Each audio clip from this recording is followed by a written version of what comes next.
Hello students, मैं हूं Jayant Sukhwani from reliable institute Kota. आज हम लोग 15 अप्रैल के फर्स्ट शिफ्ट के जेई मेन के मेमोरी बेस्ड पेपर का सॉल्यूशन डिस्कस करने वाले हैं और इस पर्टिकुलर वीडियो में हम केमिस्ट्री के फिजिकल एंड इनऑर्गेनिक केमिस्ट्री के क्वेश्चंस को डिस्कस करेंगे। तो आइए हम स्टार्ट करते हैं। पहला मेमोरी बेस्ड क्वेश्चन हमारे सामने है students, the total number of POP bonds in कुछ कंपाउंड्स दिए हुए हैं H4P2O7, P4O10 and HPO3 whole thrice. तो इनके स्ट्रक्चर जब हम लोग बनाएंगे H4P2O7 का, तो कुछ इस तरह का स्ट्रक्चर होगा स्टूडेंट्स। पीओपी बॉन्ड्स को हमें काउंट करना है स्टूडेंट्स। पीओपी बॉन्ड्स को हम लोग काउंट करते हैं। इसमें पीओपी बॉन्ड्स कितने नजर आ रहे हैं? एक पीओपी बॉन्ड यहां पर नजर आ रहा है। तो H4P2O7 में पीओपी बॉन्ड जो है वो एक है। दूसरा कंपाउंड है फास्फोरस का ऑक्साइड P4O10। P4O10 का कुछ इस तरह का स्ट्रक्चर होता है स्टूडेंट्स।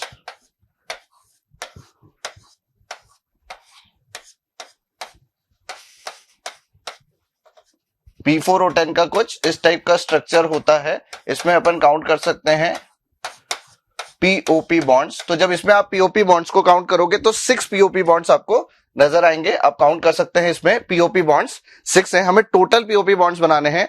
तीसरा जो स्ट्रक्चर है students, that is HPO3 whole thrice. इसका जो स्ट्रक्चर है वो कुछ इस तरह का बनता है स्टूडेंट्स।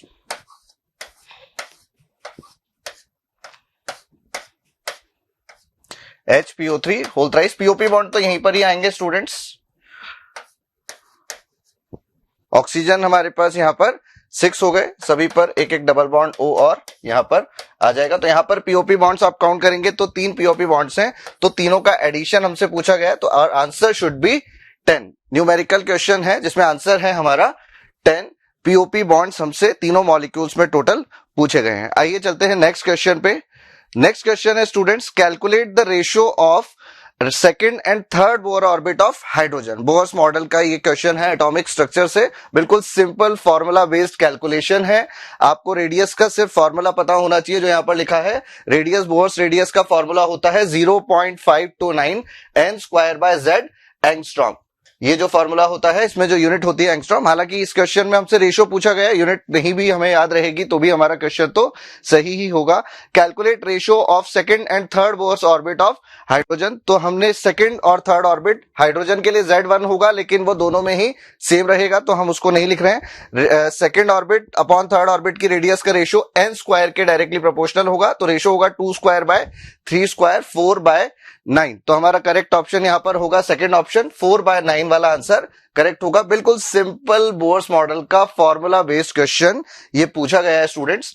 थर्ड क्वेश्चन है, find the total change in oxidation number, redox reaction से क्वेश्चन है, of Mn and iodine when KMnO4 reacts with I- in acidic medium. तो एसिडिक मीडियम में जब MnO4- और I- रिएक्ट करते हैं तो कुछ ये रिएक्शन होती है स्टूडेंट्स। MnO4- प्लस I- से मैंगनीज जो है वो +2 में चला जाता है और I- से आयोडीन जो है वो प्रोडक्ट यहां पर हमको मिलता है। तो MnO4- में मैंगनीज का जो ऑक्सीडेशन नंबर है वो कैलकुलेट होकर आता है +7। हम चाहे तो कैलकुलेट कर सकते हैं इसको बहुत इजीली।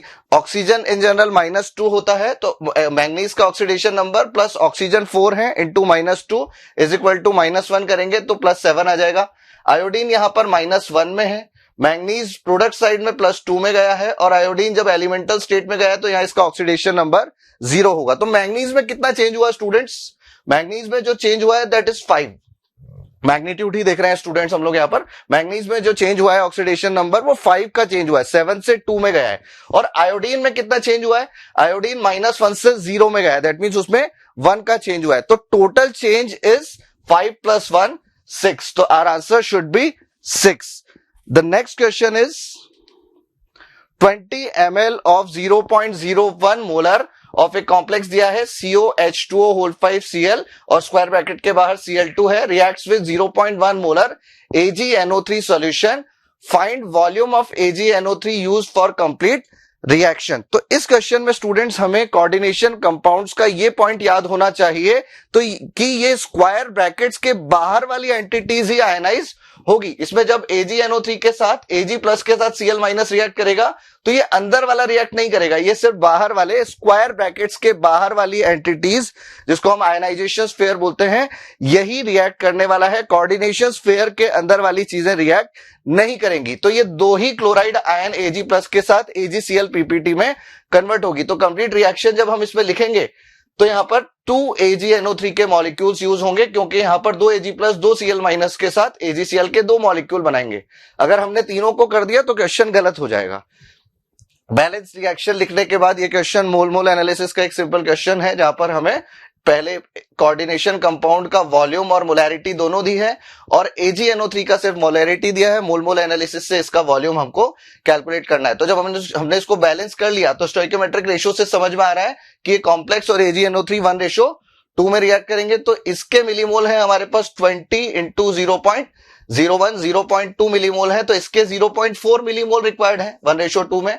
तो 0.4 मिलीमोल है, कंसंट्रेशन 0.1 है, तो वॉल्यूम हम m इंटू वी से मोल आते हैं तो वहां से हम वॉल्यूम निकाल लेंगे 0.4 अपॉन 0.1।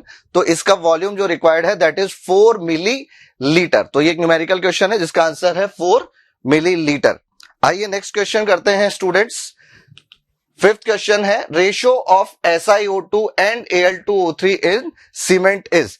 एनसीईआरटी बेस्ड, बिल्कुल स्टेटमेंट बेस्ड क्वेश्चन है स्टूडेंट्स। एस ब्लॉक केमिस्ट्री की एनसीईआरटी में ये अपने को दिया हुआ है कि सीमेंट के अंदर SiO2 सिलिका और एलुमिना Al2O3 का जो रेशो है वो 2.5 से 4 के बीच में होना चाहिए। ये एनसीईआरटी का ही स्टेटमेंट है और यहां पर कुछ ऑप्शंस हमें दिए हैं 1.5, 2.5, 3 एंड 4। तो जो ऑप्शन इसके बीच में आ रहा है वही करेक्ट होगा, दैट शुड बी 3। ये रेशो होना चाहिए 2.5 से 4 के बीच में। जो इन्होंने ऑप्शन दिए हैं मोस्ट करेक्ट देखते हुए हम 3 को मार्क करेंगे। हालांकि 2.5 भी कंफ्यूजिंग है लेकिन हमें बीच में लेना है तो बीच में हम 3 को सेलेक्ट कर सकते हैं।